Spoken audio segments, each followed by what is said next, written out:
Dear Patriots, before the news starts, please subscribe to our patriotic channel by clicking the subscribe button. Give us a thumbs up to this video. Don't forget to leave your opinion below in the comments section. Share the news on Facebook and Twitter so you friends see it. Thank you. Angry libs are now using an adult coloring book called I Am So Sick of White Guys. One of the stupidest trends right now among liberal adults, particularly in coastal cities, is buying adult coloring books and coloring in them with crayons or colored pencils as though they were still children. Many leftists have promoted this activity to help people who were triggered by the fact that male Donald Trump defeated female Hillary Clinton in the 2016 presidential election. It clearly seems as though many still have not gotten over that. A liberal white man named Jim Corbett decided to cater to other snowflakes by making an adult coloring book titled I Am So Sick of White Guys, featuring parody images of powerful Caucasian men like Donald Trump. Said Corbett why he made the coloring book, "It came completely out of me screaming at my TV, and the way the GOP is taking the country off in a totally different direction. I'm just a concerned citizen." He added about the book, which is for sale on Amazon for $10, "For us, this is a humorous coping mechanism. I am very frustrated and sad. But we want to make sure people understand this is not a vehicle of intolerance or hate. We are not trying to get people to hate white guys. We need people to have good coping mechanisms." He went on, "Look, I'm a white guy, there's a lot of white guys like me, and this idea of white privilege is a real thing. Do you think it's okay to be a white guy?"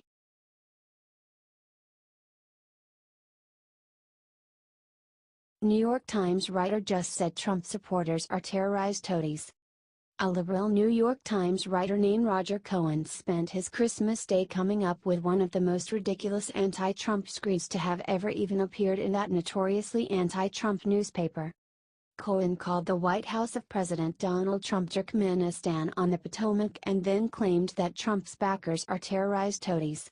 Wrote Roger, "If this is America, with a cabinet of terrorized toadies genuflecting to the great leader, a vice president offering a compliment every 12 seconds to Mussolini's understudy, and a White House that believes in alternative facts, then it is time to keep your head when all about you are losing theirs." Cohen then got mad at Republicans for liking a Republican president, as if Republicans are not allowed to admire others in their own party. He wrote, "If this is America, less than a year into the Trump presidency, yes, if this is still America, where Representative Diane Black, Republican of Tennessee, thanks the great leader for allowing us to have you as our president, and Senator Orrin Hatch, Republican of Utah, says Trump's will be the greatest presidency maybe ever." He then tried to use George Orwell to accuse Trump of being a Nazi, saying, "If this is America, where the great leader wants you to believe that 2 + 2 = 5, and would usher you down his rabbit hole, and struggles to find in himself unequivocal condemnation of neo-Nazis."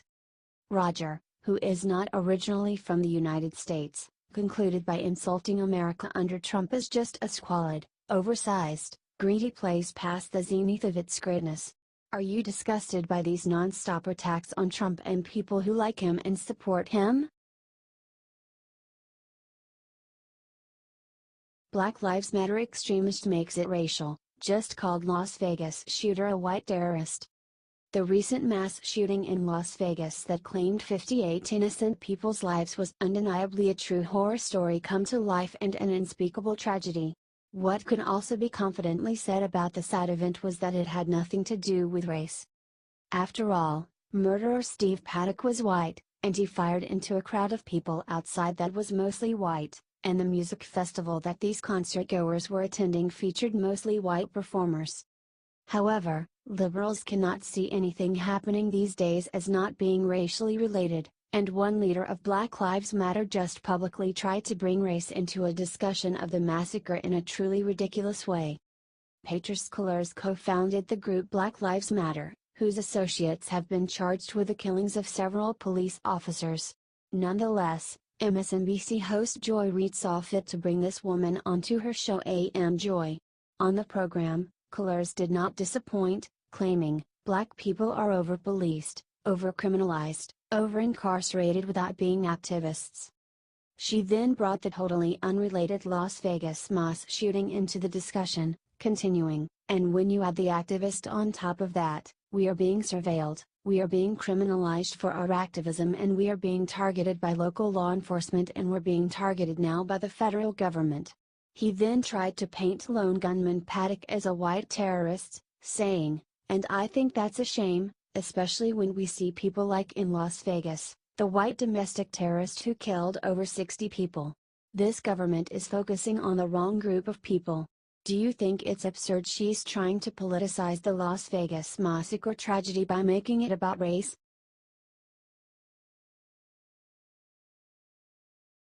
Libs got shocking answer when they asked Jimmy Carter about removing Confederate statues.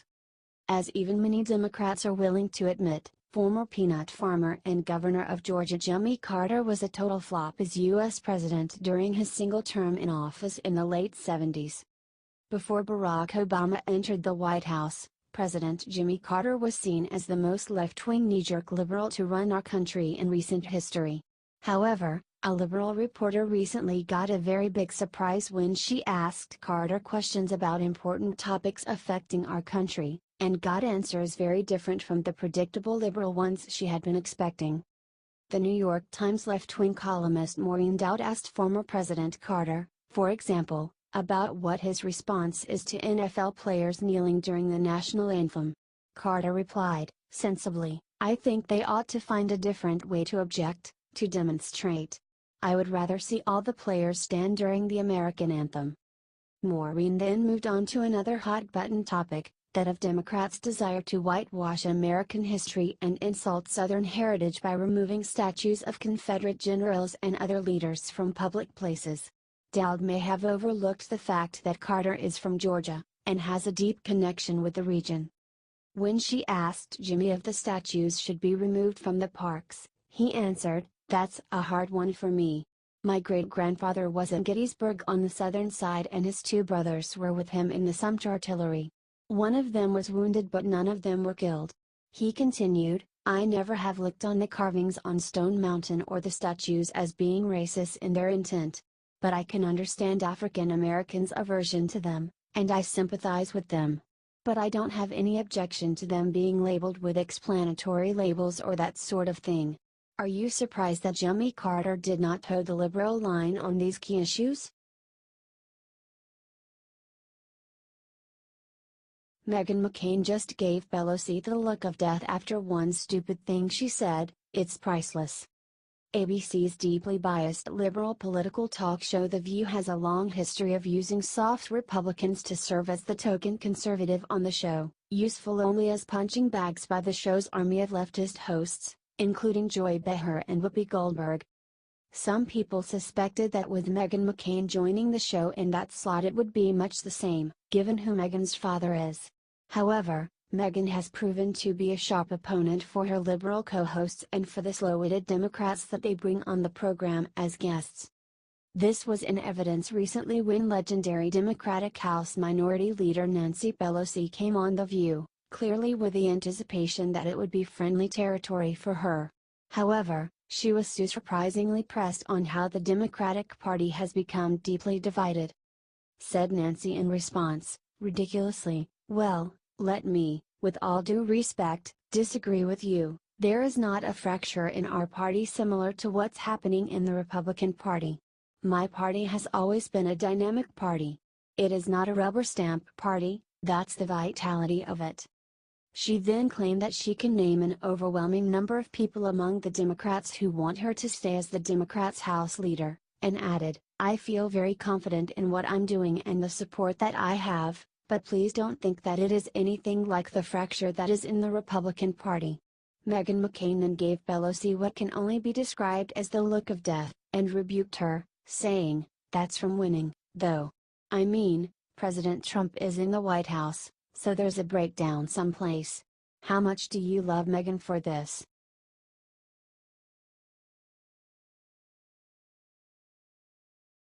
Shaq and Barkley just teamed up to destroy anthem kneelers. Libs are furious at them.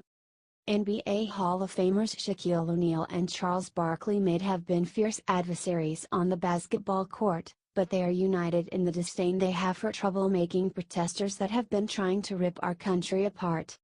During a segment on the show NBA on TNT, the Who basketball legends took on the issue of millionaire football professional players who, inspired by Black Lives Matter associate Colin Kaepernick, have been kneeling instead of standing up for the national anthem.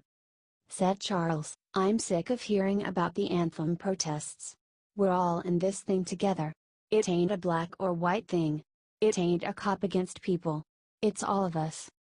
Former national champion with the Lakers and the Heat Shaquille agreed, replying, "I agree with Chuck, enough talking.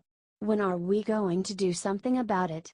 The problem has been, when you allow people to deviate from what you're trying to do, then they can create other problems." O'Neal also made quick work of the idea liberals have been putting out that protesting the anthem by kneeling somehow does not show disrespect to the flag or to members of the U.S. military. Stated Shaq, "They always say, we are not disrespecting the flag. But when you allow people to say you are disrespecting the flag by doing it during the national anthem, is the message really being heard?" He added, "So now, like Chuck has said, enough talking. Let's just get something done, and make this world a better place." Are you glad these famous basketball players spoke out clearly about protesting NFL players?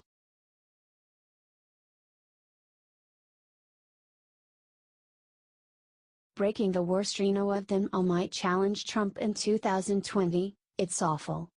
There has been a great deal of chatter about whether any Republican politician or public figure will have the courage to make a run for the presidency in 2020 with Donald Trump as the incumbent.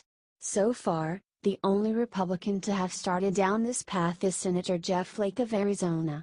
This is surprising since, instead of facing his challenger like a man, anti-Trump Senator Flake decided to announce already this year that he was not going to run for Senate re-election in 2018.